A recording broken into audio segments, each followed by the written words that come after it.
নমস্কাৰ, এই মুহূৰ্তত দিবলৈ লৈছোঁ আজিৰ ৰাতিপুৱাৰ বহুকেইটা গুৰুত্বপূৰ্ণ খবৰ। আজি হৈছে 15 জানুৱাৰী। আজি ৰাতিপুৱাৰ প্ৰথমটো খবৰ হৈছে এটা বিগ ব্ৰেকিং নিউজ। কংগ্ৰেছ ত্যাগৰ পিছত ৰেজাউল কৰিম চৰকাৰৰ তীব্ৰ মন্তব্য।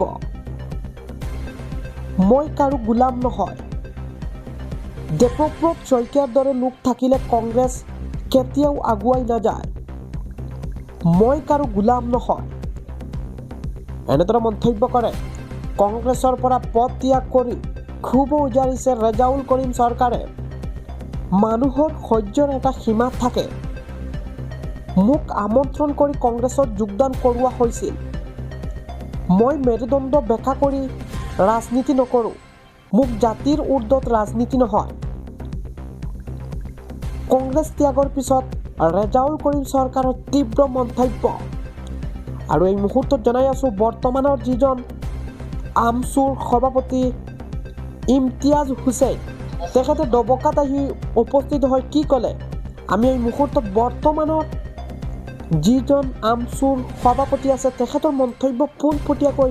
শুনাই ল'বলৈ লৈছোঁ, শুনক।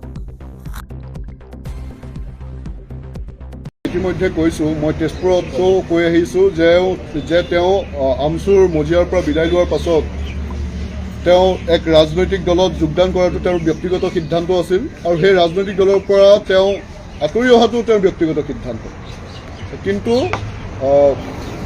তেওঁ মনত কিছু কথাত আঘাত পাইছে যে তেওঁৰ সংখ্যালঘু সংগ্ৰামৰ প্ৰতি থকা তেওঁৰ যিখিনি এটা দীৰ্ঘদিনীয়া এক ইতিহাস লৈ এটা দলত তেওঁ সোমাইছিল, সেই দলে তেওঁলোকক তেওঁৰ সৈতে হৈ যি হিচাপে থিয় দিব লাগিছিল এই সংকটৰ সময়ত, বা তেওঁৰ ওপৰত যি বিজেপিয়ে বা অসমৰ মুখ্যমন্ত্ৰী বা তেওঁৰ পালি নেতাবিলাকে যি এটা নেৰেটিভ চলাবলৈ চেষ্টা চলাইছিল, সঠিক কথাখিনি ৰাইজৰ মাজত লৈ আনিবলৈ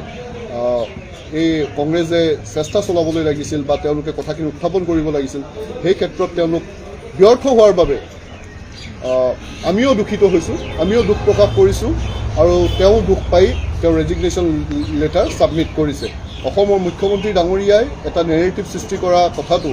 ডাঙৰ কথা নহয়। তেওঁ সংখ্যালঘু বিৰুদ্ধে কিবা এটা কথা পালেই তেওঁ এটা পলিটিকেল নেৰেটিভ সৃষ্টি কৰিবলৈ চেষ্টা কৰে, আৰু এয়াও দেখা যায় যে তেওঁ এটা পলিটিকেল নেৰেটিভ সৃষ্টি কৰিবলৈ যোৱাৰ লগে লগে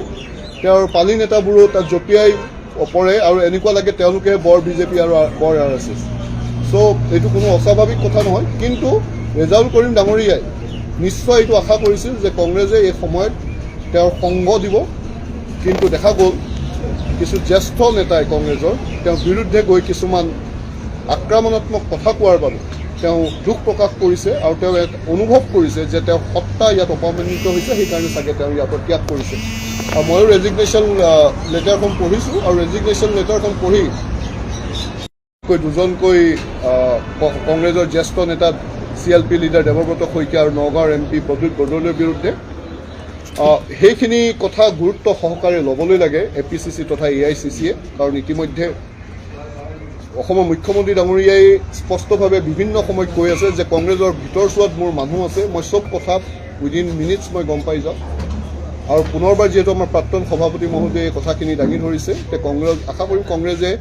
নিজৰ ভৱিষ্যত যাত্ৰাত যেনে তেওঁলোকৰ ধৰ্ম নিৰপেক্ষতাৰ চৰিত্ৰ বজাই ৰাখিবলৈ পাৰে, তেওঁলোকৰ যোনটো দীঘলীয়া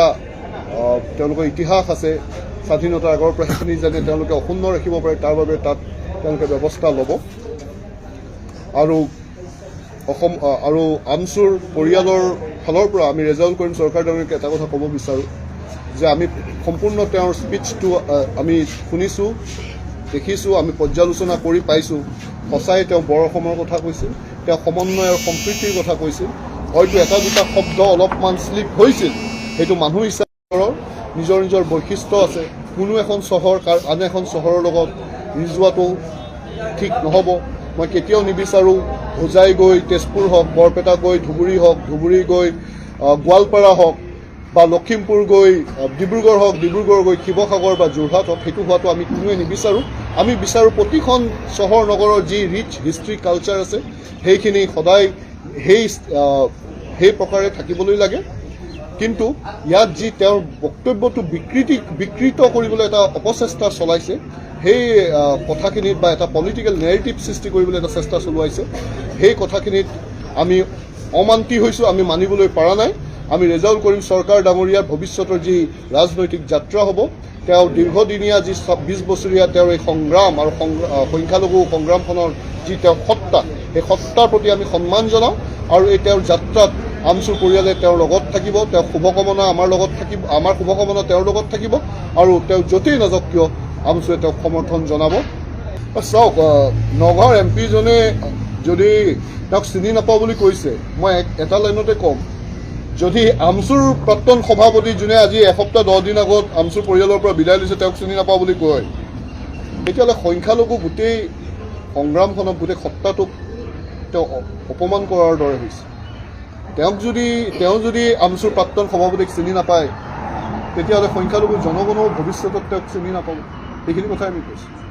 চেম কথা আৰু এটা কৈছিলে যে দেৱব্ৰত শইকীয়াই কৈছিলে তেওঁ কংগ্ৰেছৰ এজেণ্ট সঁচাকৈ তেওঁ কংগ্ৰেছৰ এই বিজেপিৰ এজেণ্ট নেকি নহয় চাওক আজি ৰেজাউল কৰিম চৰকাৰ ডাঙৰীয়া বিভিন্ন সময়ত আমি ডেলিগেট হিচাপে প্ৰতিনিধি দল হিচাপে গৈ অসমৰ মুখ্যমন্ত্ৰীৰ লগত আমি সংখ্যালঘুৰ জনগণৰ আমি দুখ দৰ্দৰ কথা আলোচনা কৰিছিলোঁ তেওঁক স্মাৰকপত্ৰ প্ৰদান কৰিছিলোঁ আমাৰ চকুৰ আগততো তেওঁ আমি যি কালেক্টিভ ডিচিশ্যনবোৰ লওঁ ঐক্যবদ্ধ হিচাপে সিদ্ধান্ত লৈ কেনে আলোচনাত মিলিত সেইখিনি আলোচনা হয় তাৰপিছত একেলগে ওলাই আহোঁ তো আমাৰ চকুৰ আগত কেতিয়া আমি স্পষ্টকৈ কওঁ আমচুৰ আমাৰ চবৰ মাজত কিছুমান দায় দুখ ভুল থাকিব পাৰে কিন্তু আমচুৰ এজন প্ৰাক্তন সভাপতি বা আমচুৰ এজন সদস্য বিষয়ববীয়া কেতিয়াও গাদ্দাৰ হ'ব লাগিব সংখ্যালঘু জনগণৰ লগত তেওঁ কেতিয়াও গাদ্দাৰী কৰিব লাগিব সেইটো কথা স্পষ্ট কিন্তু দেৱব্ৰত শইকীয়া ডাঙৰীয়া যদি ইমান ভিতৰৰ কথা জানে হিমন্ত বিশ্ব শৰ্মা ডাঙৰীয়া একে ঘৰৰ ভিতৰলৈকে যদি তেওঁৰ দখল আছে হিমন্ত বিশ্ব শৰ্মা ডাঙৰীয়াৰ যদি অন্তৰ ভিতৰত তেওঁ সোমাই পৰিছে আৰু হিমন্ত বিশ্ব শৰ্মা ডাঙৰীয়া অসমৰ মাননীয় মুখ্যমন্ত্ৰী ডাঙৰীয়াই যদি তেওঁৰ অন্তৰৰ ভিতৰৰ কথাবিলাক দেৱব্ৰত শইকীয়া ডাঙৰীয়াৰ লগত যদি শ্বেয়াৰ কৰে তেতিয়াহ'লে তেওঁ জানিব আৰু তেতিয়া আকৌ আমাৰ প্ৰাক্তন সভাপতি ডাঙৰীয়াই যি তেওঁৰ ৰেজিগনেশ্যন লেটাৰত কিছুমান অভিযোগ আনিছে সেই অভিযোগ শুনি আকৌ প্ৰাধান্যতা পাব আৰু সেই অভিযোগখিনিৰ ওপৰত তেতিয়া আমি ভাবোঁ আমচুৰ পৰিয়ালৰ ফালৰ পৰা ভাবোঁ তেওঁলোকৰ কংগ্ৰেছ দলে নিজৰ যি তেওঁলোকৰ ৰিচ হিষ্ট্ৰী তেওঁলোকৰ আছে বুলি দাবী কৰে তেওঁলোকৰ যি ধৰ্ম নিৰপেক্ষতা কেৰেক্টাৰৰ কথা তেওঁলোকে দাবী কৰে সেইখিনি বজাই ৰাখিবলৈ এইবোৰ অভিযোগৰ ওপৰত তদন্ত হ'ব লাগে আৰু যদিহে অসমৰ মুখ্যমন্ত্ৰীয়ে যি হিচাপে কৈ থাকে যে মোৰ মানুহ কংগ্ৰেছৰ ভিতৰত আছে যদি সঁচাই তেনেধৰণৰ মানুহ আছে সেইখিনি মানুহক কংগ্ৰেছ দলৰ পৰা যদি আঁতৰাই নিদিয়ে কংগ্ৰেছৰ কিন্তু ভৱিষ্যতত ৰাজনৈতিকভাৱে তেওঁলোকৰ উত্থানটো সম্ভৱ নহ'ব দেখা গৈছে যে মুখ্যমন্ত্ৰীয়ে শেহতীয়াভাৱে কৈছে যে বুঢ়ী কথাটো উল্লেখ কৰিছে বুঢ়ী কৈছে যে